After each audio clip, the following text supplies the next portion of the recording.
안녕하세요. 오늘 신명기 25장부터 34장까지 말씀을 함께 공부하겠습니다. 1번 문제입니다. 죽은 형제의 아내를 그 죽은 형제의 아내로 삼게 하고 그 여인이 낳은 첫 아들의 이름을 그 죽은 형제의 이름을 하게 하는 것을 계대 결혼이라고 부릅니다. 이 법의 근본 목적은 무엇인가요? 신명기 25장 6절에 나와 있는 말씀인데요.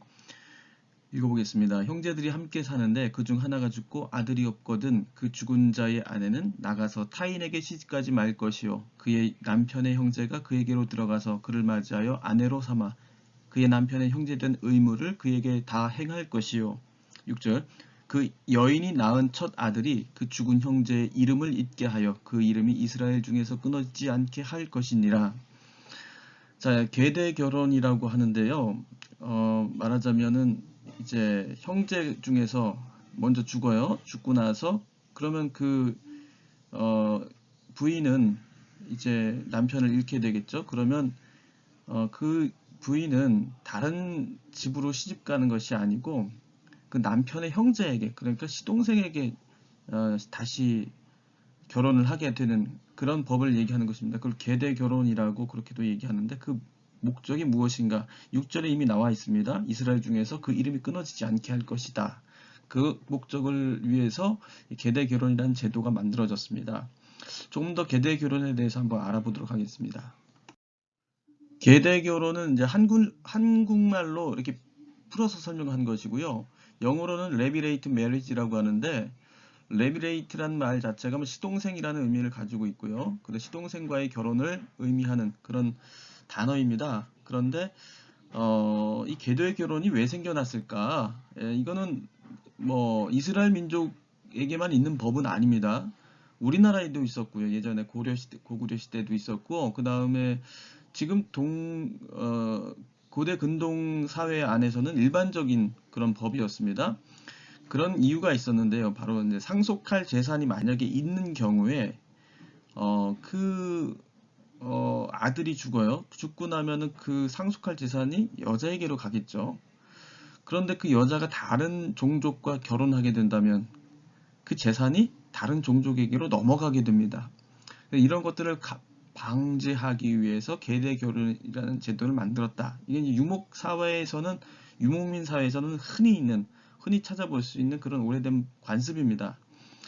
그런데 만약에 상속할 재산이 없을 경우에도 그럼 계대 결혼을 한다고 했을 때 왜 그렇게 할까? 그런 건 당연히 그 남편을 잃은 여자를 보호하려는 목적이 있는 거겠죠. 그런데 성경은요, 그거를 이제 정확하게 이런 뭐 사회적인 이유가 있어요. 사회적인 이유가 있고 뭐 인도적인 어떤 이유가 있습니다. 그런데 성경에서 레비레이트 결혼법을 제정하게 된 목적은 뭐냐면 하나님께서는 하나님의 약속을 계승하기 위함이라고 그렇게 말씀하고 있습니다. 그 이스라엘 중에서 그 이름이 끊어지지 않는다는 건 뭡니까? 자손이 대대손손 이어져서 바로 아브라함에게 주셨던 뭐 너희 모든 자손들이 저 하늘의 무별처럼 그렇게 번성하게 되리라는 그런 하나님의 약속의 말씀이 말씀 그대로 이루어지게 하기 위해서 하나님께서는 이 레비레이트 결혼법을 주신 것이다 이렇게 말합니다. 사회적인 목적과는 좀 다르겠죠. 이건 하나님이 약속의 관점에서 우린 계대 결혼을 이렇게 이해해 볼 수가 있습니다. 예, 성경에서 레비레이트 결혼법이 적용되었던 그런 사례를 두 군데에서 우리가 찾아볼 수가 있어요. 첫 번째는 창세기 38장에 다말 이야기를 통해서 우리는 이미 레비레이트법에 대해서 우리가 알고 있었어요. 다말의 그러니까 유다의 장자 엘이 있었죠. 엘이 있었는데 그 엘이 죽어요. 죽고 나니까 이제 다말은 미망인이 되었어요. 근데 그 동생 오난에게 형수가 다시 이제 형수에게 이 오난이 결혼을 하게 되죠. 그런데 구절에 보면 그 씨가 자기 것이 되지 않을 줄 알므로 이렇게 어, 씨를 주지 않았다고 그렇게 얘기합니다. 이게 무슨 말이냐면은 그 아들이 그렇게 아들을 낳아도 오난이 다말하고 다시 결혼을 해서 아들을 낳는다 하더라도 그 아들이 자기의 아들이 되지 않는다는 것을 그도 잘 알고 있었죠. 그 누구의 아들이 됩니까? 엘의 아들이 되는 거예요. 그 아들이 나오면 그 이름을 엘이라고 짓게 되어 있어요. 그렇기 때문에 자기와 상관없는 아들이 되는 겁니다. 그 말은 무슨 뜻이냐면은 그 자손에게 상속된 재산이 자기 것이 되지가 않습니다.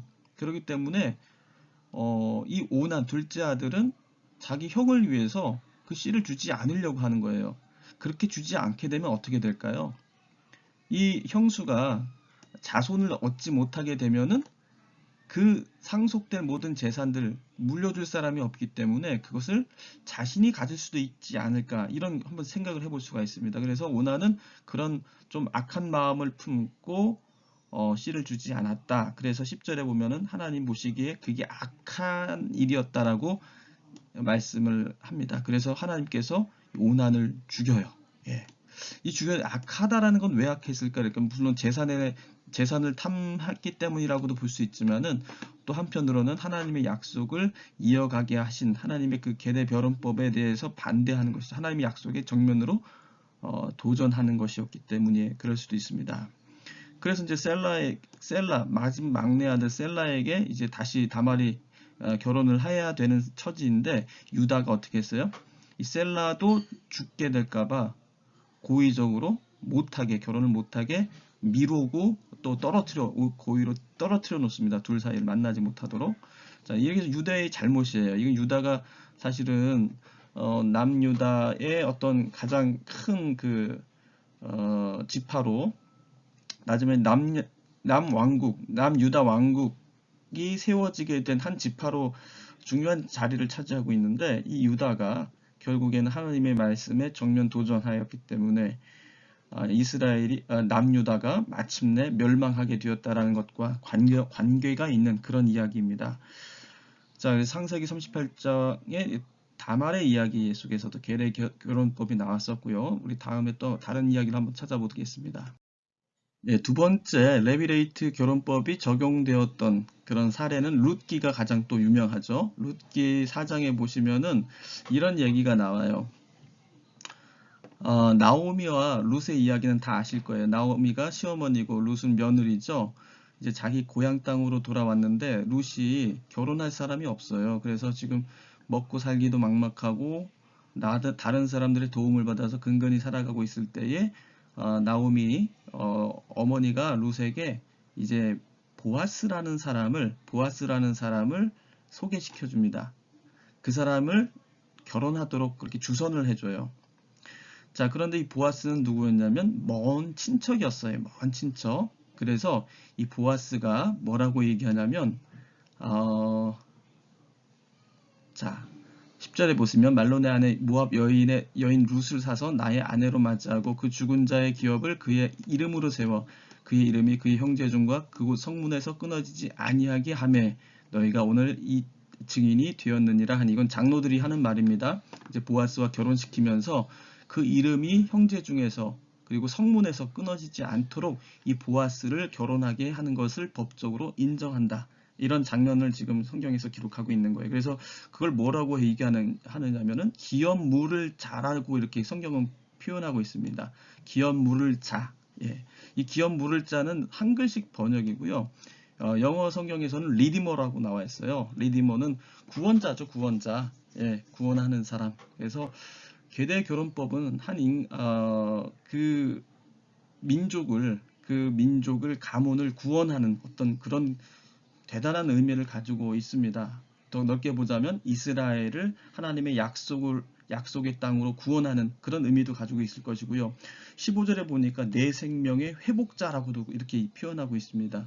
계대결혼법은 그러니까 단지 한 여인을 불쌍히 여겨서 그를 걷어주는 법이 아니고요. 또는 재산이 다른 종족으로 넘어갈까봐 그걸 막으려고만 하는, 그건 사회적인 의미로 그렇게 이미 시행은 되었지만, 성경에서 말하는 계대결혼법은 기업 물을 자를 얻게 해주는 거예요. 그리고 그의 형제 중과 그 성문 내에서 그의 이름이 끊어지지 않게 하는 거예요. 그건 바로 뭐냐면 내 생명이 회복되는 것이고, 그리고 하나님의 약속이 계승되는 것, 그리고 이루어지는 것을 의미한다고 볼 수가 있습니다. 4번하고 같이 문제를 풀겠습니다. 이스라엘 민족이 요단강을 건너면 어디서 무엇을 먼저 하라고 하셨습니까? 이 문제하고요. 4번. 하나님께 제물을 드리기 위해 단을 쌓을 때 어떤 돌을 사용하라고 했습니까? 이거 연결되어 있는 문제이기 때문에 같이 보도록 하겠습니다. 4절 보시면요. 너희가 요단을 건너거든 내가 오늘 너희에게 명령하는 이 돌들을 에발산에 세우고 그 위에 석회를 바를 것이며 또 거기서 내 하나님 여호와를 위하여 제단 곧 돌단을 쌓되 그것에 쇠 연장을 되지 말지니라. 너는 다듬지 않은 돌로 내 하나님 여호와의 제단을 쌓고 그 위에 내 하나님 여호와께 번제를 드릴 것이며. 자, 이게 우리가 이미 전 시간에 배웠던 그런 내용들인데요. 에발산은 들어보셨을 거예요. 에발산하고 또 그 옆에 나란히 있는 산이 있죠. 예, 그리심산이라고 있었습니다. 그래서 두 개 사이에 세겜이라는 도시가 있었어요. 그래서 세겜이라는 도시 양쪽에 에발산 그리고 그리심산 이렇게 있었고요.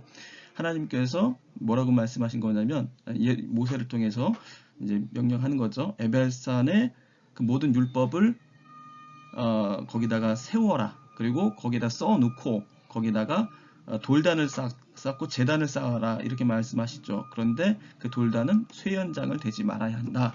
이렇게 말씀하고 계십니다. 그러면 좀 이렇게 한번 물어볼 수가 있을 것 같아요. 왜 하나님은 에발산에다가 하나님의 말씀을 세워 놓으라고 그렇게 말씀해 주셨을까? 거기에 조금 특별한 이유를 찾아볼 수가 있을 것 같아요. 에발산은 아까 말씀드린 대로 그리심산과 에발산 두 산 사이에 놓여져 있는 그런 땅이 이제 세겜이라는 땅이 있는데 그 세겜 땅을 중심으로 에발산이 있고 또 그리심산이 있는 것이죠. 거기 하나님의 말씀을 세워놓고 그리심산에서는 축복의 말씀을, 에발산에서는 저주의 선포를 이걸 하나님이 하도록 하셨단 말이죠. 그래서 세겜의 중요한 지리적 의미가 있습니다. 그걸 가지고 우리가 성경의 전체를 보면서 한번 살펴보고자 하는데요. 지금 이 세겜 보시면은 이 예루살렘이 여기고요. 예루살렘에서 북쪽으로 65km 정도의 현재는 나블루스라는 지명으로 되어 있는데 그것이 지금 옛날에 세겜 땅입니다. 근데 성경에서 세겜이란 땅은요, 되게 중요한 의미를 많이 가지고 있어요. 자주 등장하기도 하고요. 신약과 구약 통틀어서 여러 군데 중요한 장소로 그렇게 지목되고 있습니다. 첫 번째로 우리가 세겜을 어떻게 기억하고 있냐면 창세기 12장에 아브라함의 언약이 있었던 그런 땅이에요. 창세기 12장에 보시면은 하란을 떠나서 아브라함이 이제 가나안 땅을 통과하고 어디에 이르게 되냐면 세겜 땅 모래 상수리 나무에 이르게 됩니다. 그리고 그 땅에서 하나님이 약속을 해주시죠. 이 땅을 내 자손에게 줄 것이다. 그렇게 약속을 해주시고요. 하나님께서 아브라함에게 주실 약속의 땅을 처음으로 일러주시고 밝혀주셨던 곳이 바로 이 세겜이라는 땅입니다. 그러니까 세겜은 하나님의 약속의 출발점이라고도 그렇게 볼 수가 있어요. 자, 그 다음에 두 번째로는 야곱의 우물이라고 우리가 볼 수 있는데요. 세겜이 중요한 건 야곱의 우물 때문에 그래요. 창세기 33장에 보시면요. 라반의 집에서 이제 야곱이 돌아옵니다. 그다음에 이 야곱이 돌아왔을 때 어디에 정착을 하냐면 바로 세겜에 정착을 하게 됩니다. 거기서 은 100개를 주고서 그 세겜의 땅을 삽니다. 그리고 거기다 단을 쌓고 거기를 정결하게 하고요. 거기에서 하나님께 예배를 드립니다. 그리고 거기에 야곱의 우물을 파고 거기서 오랫동안 그 후손들이 그 야곱의 우물을 먹고 살았다는 그 이야기가 성경에 나오죠. 바로 보시는 것 이것이 바로 야곱의 우물이에요. 현재도 지금 이렇게 보관되어 있고 지금은 이 야곱의 우물이 있는 곳에 그리스 정교회가 세워졌다고 그렇게 얘기합니다. 그 다음에 요셉이 마지막에 묻힌 곳이 바로 이 세겜 땅이에요. 그리고 보시면 이 그림에 보시면 야곱의 우물이 있는 곳에 여기 그리스 정교회 건물 교회 성당이 지어져 있고 바로 옆에 요셉의 무덤이 여기 또 있어요. 그래서 세겜이란 땅은 야곱과 요셉이 중요한 구약의 약속의 인물로 우리가 기억하고 있는데 이 두 사람이 묻혀져 있는 곳이기도 합니다. 그 다음에 네 번째로 중요한 의미는 뭐냐면 여호수아의 언약이 드려졌던 곳이 바로 이 세겜 땅이에요. 하나님께서 너희들이 들어가자마자 에발산에 돌을 세우고 거기에 석회를 바른 후에 하나님의 말씀을 적어라. 그리고 단을 쌓아라 라고 말씀해 주셨는데 그것을 시행한 것이 여호수아 24장에 나옵니다. 여호수아가 바로 그 말씀대로 그대로 이행을 하죠. 그런데 우리가 아까 얘기하지 않은 것이 하나 있었는데 정을 들지 쇠 연장을 대지 않은 다듬지 않은 돌로 단을 쌓으라고 했어요. 이게 지금 보시는 사진이 바로 여호수아의 쌓은 제단으로 그렇게 지금 고고학자들이 발견한 그런 제단입니다. 보시면은 이 돌들을 보시면 돌들이 자연석이에요. 돌들이 어떤 네모 각진 그런 모양이 아니라 정을 대지 않았어요. 그러니까 연장으로 다듬지 않은 돌로 그냥 단을 쌓았다는 얘기죠. 자, 그럼 하나님께서 단을 쌓을 때 연장을 대지 말라고 한 이유는 무엇이겠습니까? 그건 다름 아니라 이집트, 애굽에서 그들이 종살이할 때 그들이 태양신을 위해서 했던 일이 뭐냐면 피라미드를 쌓고 돌을 다듬고 해가지고 중노동을 하면서 그렇게 우상 숭배에 그들의 모든 인생들을 모든 이스라엘 백성들의 그런 모든 노동력이 거기에 투입이 되었었던 그게 이제 압제와 고난의 시절 아니었겠습니까? 그런데 하나님은 거기서부터 해방시켜 주셨어요. 그런데 하나님 당신이 자신을 예배하게 하기 위해서 백성들을 그 고된 노역에 동원한다는 것은 그건 앞뒤가 맞지 않는 일이 되겠죠. 그래서 하나님께서는 정을 대지 않은 다듬지 않은 돌로만 단을 쌓게 하신 것입니다. 그러니까 가나안 땅에 들어가서 처음 쌓게 되는 그런 하나님께 드리는 제단은 바로 이집트의 그 우상 숭배에 동원되었던 그런 제단이 아니라 오직 우리를 자유하게 하시고 우리를 정말 사람답게 하나님의 창조 지음받은 하나님의 백성답게 살 수 있도록 해주신다는 것을 상징적으로 보여주는 그러한 제단 쌓기다라고 이렇게 이해해 볼 수가 있겠습니다. 예, 6번 문제로 넘어가겠습니다. 하나님의 계명은 어디에 있습니까? 자, 거기 30장 11절부터 14절 말씀을 한번 볼게요. 내가 오늘 내게 명령한 이 명령은 내게 어려운 것도 아니요 먼 것도 아니라 하늘에 있는 것이 아니니 내가 이르기를 누가 우리를 위하여 하늘에 올라가 그의 명령을 우리에게로 가지고 와서 우리에게 들려 행하게 하랴 할 것이 아니요 이것이 바다 밖에 있는 것이 아니니 내가 이르기를 누가 우리를 위하여 바다를 건너가서 그의 명령을 우리에게로 가지고 와서 우리에게 들려 행하게 하랴 할 것도 아니라 14절 말씀이 중요합니다. 오직 그 말씀이 내게 매우 가까워서 내 입에 있으며 내 마음에 있은즉 내가 이를 행할 수 있느니라. 자, 뭐라고 말씀하시냐면 이 명령은 다른 데 있는 게 아니다라는 거예요. 12절처럼 하늘에 있는 것도 아니고 13절처럼 바다 밖에 있는 것도 아니다. 멀리 있는 게 아니다라고 강조해서 하시는 말씀이죠. 어디 있냐면 너무너무 그 말씀은 우리에게 가까이 있다는 거예요. 그래서 어디 있냐면 내 입에 있다. 자, 내 입에 있고 내 마음에 있다. 그래서 이를 행할 수 있다라고 말씀하고 있습니다. 자, 14절 말씀 그렇게 딱 마음속에 이렇게 와닿지가 않아요. 좀 어려워요. 그 말씀이 내 입에 있다. 가깝다라는 뜻으로 말씀하신 건 알겠는데 내 입에 있다라는 것, 내 마음에 있다라는 것을 어떻게 이해할 수 있을까? 그러니까 다행히도요. 이 말씀을 사도 바울은 로마서 10장에서 아주 잘 이해할 수 있게 풀어서 설명을 해 주었습니다. 자, 보시면은 왼쪽에 있는 것이 지금 우리가 읽은 신명기 말씀이고요. 오른쪽에 있는 말씀이 사도 바울이 로마서 10장을 통해서 한 말씀이에요. 자, 보시면 왼쪽에 있는 신명기와 오른쪽에 있는 로마서가 아주 대칭을 이룹니다. 구절마다 대칭을 이뤄요. 그러니까 이걸 염두에 보면서 읽으시면 좋겠어요. 로마서 10장 5절에 모세가 기록하되 율법으로 말미암는 의를 행하는 사람은 그 의로 살리라 하였거니와 이건 무슨 말이냐면요. 율법으로 의로움을 행하는 사람은 그 사람이 행하는 율법을 통해서 그 사람이 그걸 통해서 얻은 의로움만 산다는 얘기입니다. 그런데 지금 이제 사도 바울이 하고자 하는 말은 6절에 있는 거죠. 믿음으로 말미암는 의는 어떻게 생겨나는 거냐? 율법으로 말미암는 의는 올바른 의로움이 아니에요. 자기의 의로움을 주장하는 것으로 빠지게 되거든요. 그런데 사도 바울은 믿음으로 말미암아 얻는 의를 우리는 얻어야 한다고 그렇게 말하고 있습니다. 그것이 칭의죠. 칭의. 그 의는 어떻게 이루어지는 거냐면 내 마음에 누가 하늘로 올라가겠느냐 하지 말라 하니 올라가겠느냐 하면 그리스도를 모셔 내리려는 것이요. 자, 이 말씀이 바로 어디 있는 거예요? 신명기 30장 12절 말씀을 그대로 옮겨온 거예요.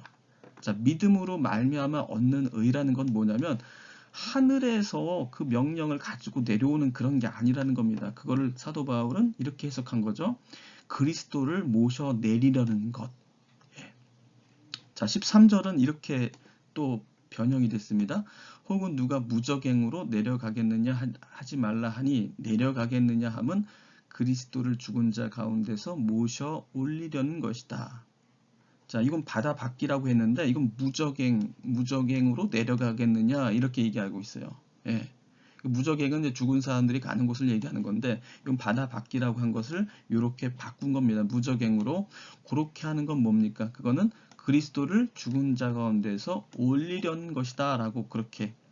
그러니까 한마디로 뭐냐면 예수님을 그리스도를 자기 마음대로 좌지우지 하려고 하는 모습을 그대로 이렇게 패러프레이징 한 거라고 볼 수가 있겠죠. 6절, 7절. 그래서 8절 보시면 그러면 무엇을 말하느냐? 예. 믿음으로 말미암는 의는 무엇을 말하느냐? 바로 말씀이 내게 가까워 내 입에 있으며 내 마음에 있다 하였으니. 자, 이 말씀도 그대로 14절 말씀을 그대로 옮겨온 거죠. 자, 곧 우리가 전파하는 믿음의 말씀이라. 자, 요것이 바로 믿음의 말씀이다 이거예요. 그 믿음의 말씀이 뭡니까? 믿음으로 말미암는 의로움을 얘기하는 거예요.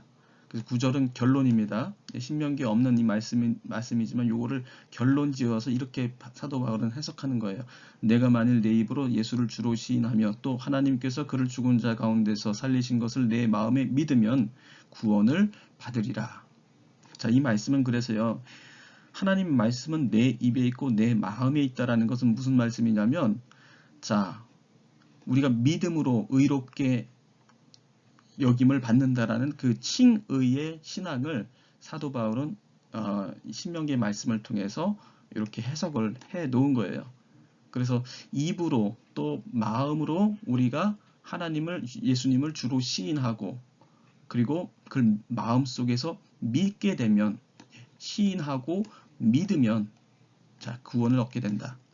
말씀이 왜 우리가 행할 수 있느냐면은 그건 다른 데 있는 것이 아니라 우리 입의 시인과 마음속의 믿음으로 이루어지는 것이기 때문에 하나님의 말씀은 그렇게 우리에게 이루어지는 것이기 때문에 누구나 이것을 행할 수 있다라는 것입니다.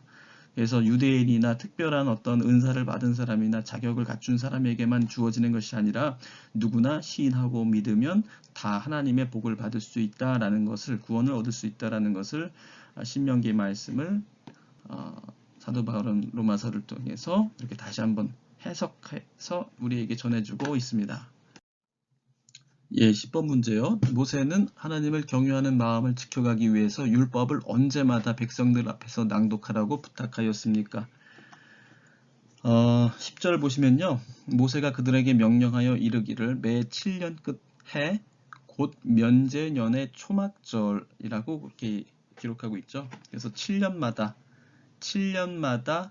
한 번씩 이 하나님의 말씀을 백성들 앞에서 낭독을 해야 합니다. 자, 이게 법이에요. 그 이유 왜 그렇게 하도록 하셨냐면은 자, 거주할 동안에 이 말씀을 알지 못하는 그들의 자녀에게 듣고 하나님 경외하기를 배우게 하기 위함이죠. 교육의 목적이 있는 거예요. 그죠? 그러니까 시간이 지나가면 지나갈수록 사람들은 이제 새롭게 이제 생겨나는 태어난 후손들은 하나님의 말씀을 직접 들을 기회가 많지가 않을 거예요. 그래서 그것을 7년마다 계속 되새기게 해주는 겁니다. 그러면 왜 7년마다일까? 7년마다일까? 이게 7년이 바로 면제년, 곧 안식년이죠. 안식년이 돌아오게 되면 모든 것이 다시 제자리로 돌아갑니다. 예. 그럴 때에 그 말씀을 듣게 하고 하나님 경외하기를 교육하는 그런 해로 삼게 하라는 것입니다. 자, 이것들을 잘 지켰을까요? 백성들이? 그렇지 못했어요. 거의 하지 않은 것으로 그렇게 성경은 얘기합니다. 그래서 결국 어떻게 된 겁니까? 우상 숭배하게 되고 그들이 멸망하게 되는 그리고 그들이 어려움을 겪게 되는 그 이유가 바로 이 말씀을 따르지 않았기 때문이라고 성경을 말씀하고 있어요. 자, 그런데 이 7년마다 면제년에 이것을 꼭 백성들 앞에서 읽게 해 주어야 한다고 했는데 그것이 언제까지 끊어지게 되냐면 요시야 왕까지는 그것이 전혀 시행되지 않았어요. 요시야 왕에게 와서 비로소 이게 다시 부활하게 되었는데요. 그 이야기가 역대하 34장에 나옵니다. 역대하 34장 보시면요. 14절 무리가 여호와의 전에 헌금한 돈을 꺼낼 때에 제사장 hil기야가 모세가 전한 여호와의 율법책을 발견하고, 자, 모세가 전한 여호와의 율법책, 바로 신명기를 얘기하는 거죠. 자, 19절 왕의 율법의 말씀을 듣자. 자, 신명기 이 말씀을 듣게 되자 곧 회개하게 되는 겁니다. 옷을 찢더라. 21절 너희는 가서 나와 및 이스라엘과 유다의 남은 자들을 위하여 이 발견한 책의 말씀에 대하여 여호와께 물으라. 우리 조상들이 여호와의 말씀을 지키지 아니하고, 자, 그렇죠. 지금까지 계속 이 말씀을 듣지도 않고 낭독하지도 않았습니다. 그래서 이 책에 기록된 모든 것을 준행하지 아니하였으므로 여호와께서 우리에게 쏟으신 진노가 크도다 하니라. 자, 이 그림은 바로 이제 그것을 성경의 이야기를 이제 그림으로 표현한 건데요. 자, 이게 이제 hil기야가 되겠고, 이게 바로 누구겠어요? 요시야가 되겠죠. 예.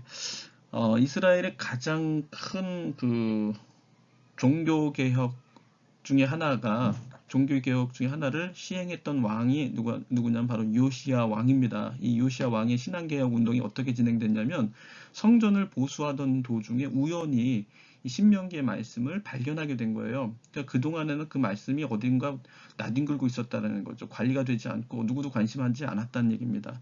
우연히 발견하게 되자 그 선대 왕들은 그거에 대해서 아무런 관심을 가지지 않았어요. 그런데 우연히 발견된 이 신명기의 말씀을 듣고서 이런 말씀이 있었구나. 우리가 7년마다 이것을 계속 반복해서 낭독하고 되새기고 교육을 해야 되는데 이것이 없었기 때문에 우리가 절기를 지키지 않고 예배가 중단되고 우상 숭배가 이렇게 만연했던 것이구나라는 것에 대한 자기 회개와 또 그런 변화가 필요하다는 것을 깨닫게 되죠. 그래서 요시야 왕의 신앙개혁 운동이 바로 여기서 시작이 됩니다.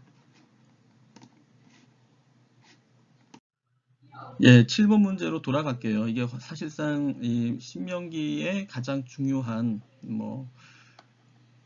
기록 목적이라고도 볼 수 있는 그런 중요한 구절이기 때문에 이걸 마지막 문제로 풀겠습니다. 어떻게 하면 생명과 복을 누릴 수 있다고 말씀하십니까? 자, 이거는 아주 핵심적이고 또 모든 신명기의 가장 중심이 되는 말씀이죠. 반복되는 말씀이죠. 내 하나님 여호와를 사랑하고 그의 말씀을 청종하며 또 그를 의지하라. 그는 내 생명이시요 내 장수이시니 여호와께서 내 조상 아브라함과 이삭과 야곱에게 주리라고 맹세하신 땅에 내가 거주하리라. 결론은 보니까 하나님을 사랑하고 말씀을 청종하고 그를 의지하는 것. 이것이 바로 모세가 이스라엘 백성들, 이제 가나안 땅으로 들어가는 그들에게 남기고 싶었던 마지막 당부였던 것입니다. 그렇게 해야만 우리가 생명과 복을 누릴 수 있다는 것입니다. 신명기 말씀은 결국 이것을 위해서 쓰여진 책이고요.